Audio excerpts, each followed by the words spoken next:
لوا کبھی خراب نہیں ہوتا، وہ ہمیشہ اپنے ہی رنگ سے برباد ہوتا ہے۔ اسی طرح انسان کو کوئی برباد نہیں کر سکتا، اس کی سوچ اور دوسروں سے امیدیں ہی اسے برباد کرتی ہے۔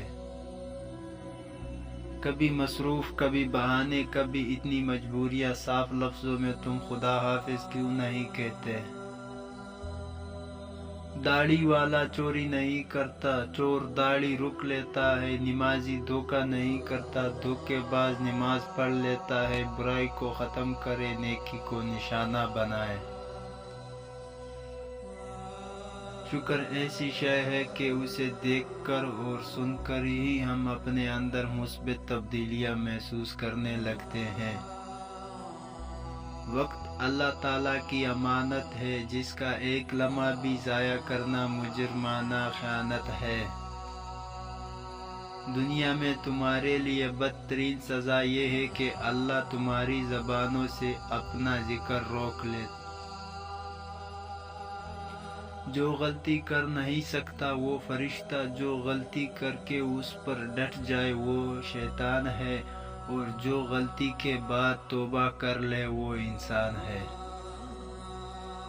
جو آنکھ مائنس دیکھنے کی عادی ہو جائے اسے پلس میں بھی 2 مائنس نظر آتے ہیں۔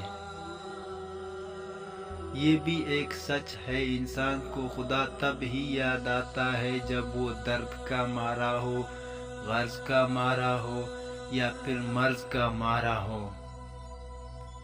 انسان کتنا ہی گناہ گار کیوں نہ ہو، اللہ تعالیٰ ہمیشہ اسے میرا بندہ کہہ کر ہی پکارتا ہے اور مایوسی سے بچاتا ہے۔ زندگی سے میں نے یہ سیکھا ہے کہ دھوکہ بس وہ نہیں دیتا جسے موقع نہیں ملتا۔ جو لوگوں کا درد محسوس کرتے ہیں وہ کبھی دوسروں کے درد کی وجہ نہیں بنتے۔ جس کے ساتھ چلو اس کی بھی پتہ لگنا چاہیے، جس کے خلاف چلو اس کو بھی پتہ لگنا چاہیے۔ درمیانی راستہ منافقت کا ہوتا ہے۔ دوسروں کو گرانے کے چکر میں لوگ آخرکار خود ہی گر جاتے ہیں، لیکن سبق پھر بھی حاصل نہیں کرتے۔ ہم ایسے دور میں ہیں کہ جہاں پتہ ہی نہیں چلتا پہلوں میں بیٹھا شخص دوست ہے یا انسان۔ کسی سے مانگنے کے بجائے بھوک سے مرنا اچھا ہے۔ حرام کھانا بد اعمال کی بنیاد ہے اور حلال کھانا نیکی اعمال کی بنیاد ہے۔